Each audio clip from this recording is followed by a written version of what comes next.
तुम्हारा यह कहना सत्य है कि मन अति चंचल है, उसे अपने वश में करना बहुत मुश्किल है। मनुष्य को मैं के घमंड की मदिरा पिलाकर मदहोश करने वाला पाखंडी केवल मन है। उसके हाथों में मोह माया का जाल है, जिसे वो मनुष्य की कामनाओं पर डालता रहता है और उसे अपने वश में करता रहता है। ये मन शरीर से भी मोह करता है, अपनी खुशियों से भी मोह करता है और अपने दुखों से भी।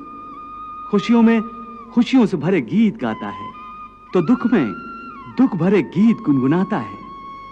अपने दुख में दूसरों को शामिल करके उसे खुशी होती है। किसी भी प्राणी को उसका मन जीवन के अंत तक अपने जाल से निकलने नहीं देता। रस्सी में बांधकर उसे तरह तरह के नाच नचवाता रहे। वो जीव को इतनी फुर्सत भी नहीं देता कि वो अपने अंतर में झांक कर अपनी आत्मा को पहचाने और आत्मा के अंदर जिस परमात्मा का प्रकाश है उस परमात्मा का साक्षात्कार करे।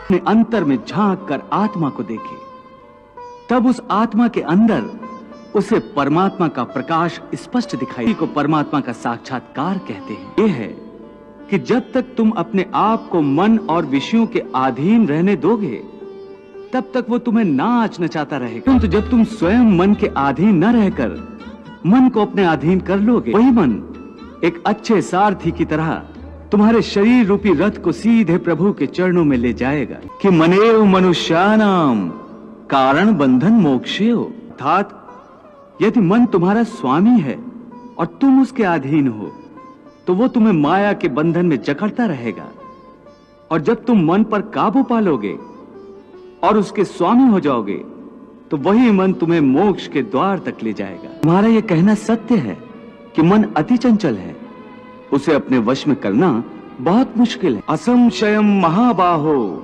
मनो दुर्निग्रहम चलम अभ्यासेन तु कौन्ते वैराग्येण च गृह्यते। अर्थात मन को वश में करने के लिए उस पर दो तलवारों से प्रहार करना पड़ता है। एक तलवार अभ्यास की है और दूसरी तलवार है वैराग्य की। मन को एक काम पर लगा दो, वो वहां से भागेगा, उसे पकड़ कर लाओ, वो फिर भागेगा, उसे फिर पकड़ो। ऐसा बार बार करना पड़ेगा। जैसे घोड़े का नवजात शिशु एक क्षण के लिए भी स्थिर नहीं रहता, क्षण क्षण में इधर उधर फुदकता रहता है। मन को भी नियंत्रण की रस्सी में बांधकर बार बार अपने रास्ते पर लाया जाता है तो अंत में वो अपने स्वामी का कहना मानना शुरू कर देता है। इसी को कहते हैं अभ्यास की तलवार चलाना। कि एक बार ठीक रास्ते पर आ जाने के बाद मन फिर से उल्टे रास्ते पर न चला जाए, क्योंकि उल्टे रास्ते पर इंद्रियों के विषय उसे सदा ही आकर्षित करते रहेंगे। विलास और काम की तृष्णा उसे फिर अपनी ओर खींच सकती है। भोग मिथ्या हैं, असार हैं, योग माया के द्वारा उत्पन्न होने वाले मोह का भ्रम है। समझ लेगा तो उसे विषयों से मोह नहीं रहेगा, बल्कि उससे वैराग्य हो जाएगा।